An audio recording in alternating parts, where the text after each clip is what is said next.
Cześć wszystkim, z tej strony Wiktor. Dziś mam dla Was fantastyczny model polskiego bombowca PZL-23 Karaś. Zapraszam do oglądania. Kogi, buduj historię klocek po klocku.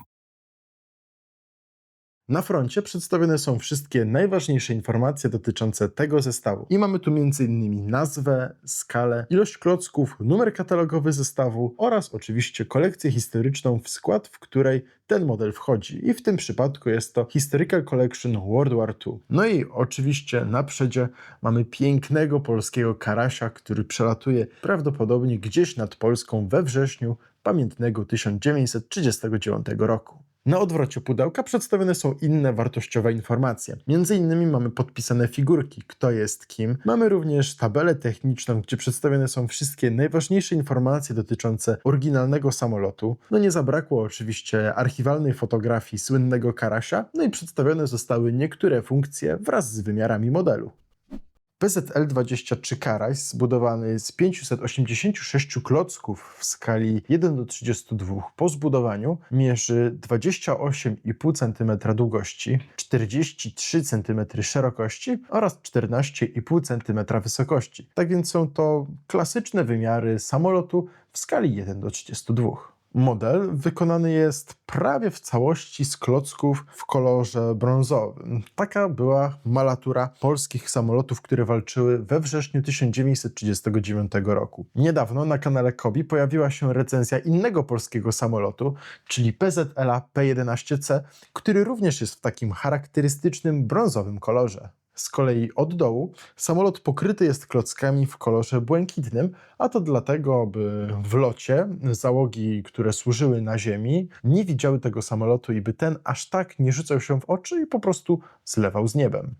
Na samolocie znajdują się charakterystyczne polskie oznaczenia, m.in. polskie lotnicze szachownice na skrzydłach od góry, ale również od dołu, no i nie zabrakło również godła jednostki, w której walczył ten samolot. Na ogonie mamy inne loga, m.in. nazwę Karaś, polską szachownicę, jest również cyfra 9 oraz logo polskich zakładów lotniczych PZL.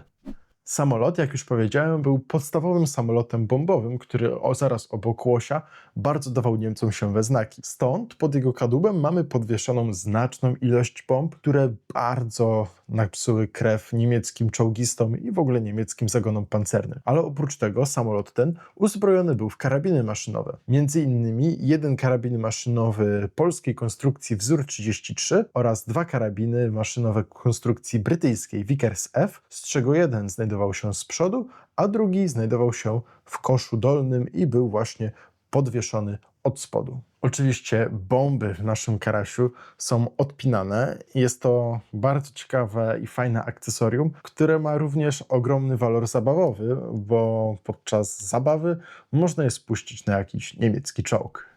Jeżeli chodzi o inne funkcje tego samolotu, to oczywiście nie można mu odjąć jego funkcji zabawowych. Polski Karaś oczywiście ma ruchome łopaty śmigieł, jego silnik może normalnie pracować. Warto też zwrócić uwagę na stateczniki, które znajdują się w skrzydłach, które również są ruchome, jego lotki zarówno na skrzydłach, jak i na statecznikach pionowych. Tak więc samolot ten, mimo tego, że pięknie się prezentuje i można go naprawdę bardzo ładnie eksponować, nie traci w żaden sposób na swoich walorach zabawowych. No i tak samo jest z kołami. Koła są ruchome, tak więc jeżeli ktoś z Was chce odtwarzać lotnisko polowe z września 1939 roku, to ten samolot również może bez problemu kołować.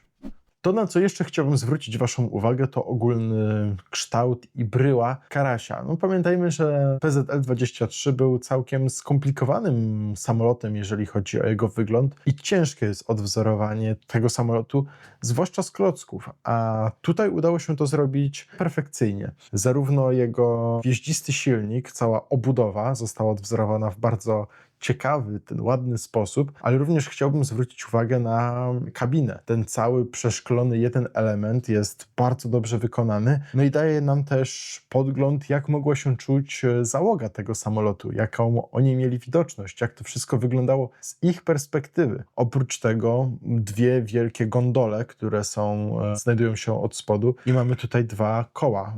Pamiętajmy, że podwozie w Karasiu było stałe, nie było chowane, tak więc mimo tego, że tak jak już już powiedziałem, Karaś w momencie, kiedy trafił do służby, był jednym z najnowocześniejszych samolotów, tak w roku 1939 troszkę niestety już odbiegał. Niemniej, jak już powiedziałem, Karaś napsuł sporo krwi wojskom niemieckim we wrześniu 1939 roku i chyba to jest w tej opowieści najważniejsze.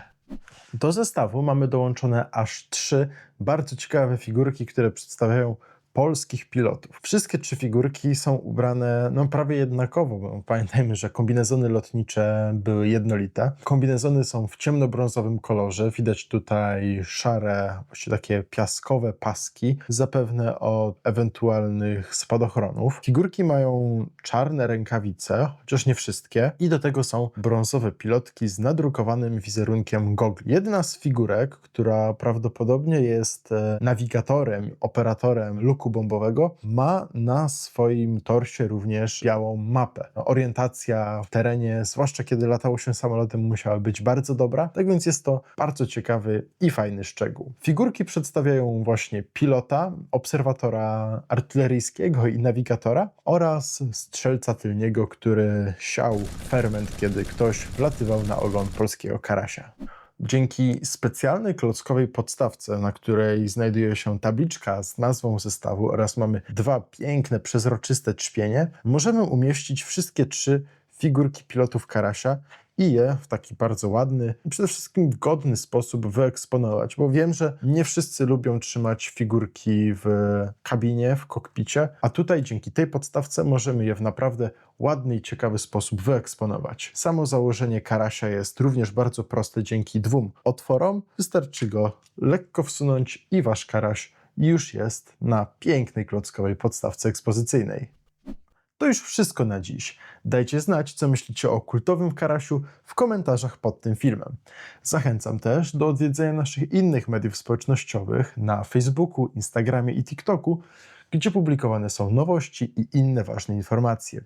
Do usłyszenia w następnej recenzji i pamiętaj, buduj historię, klocek po klocku.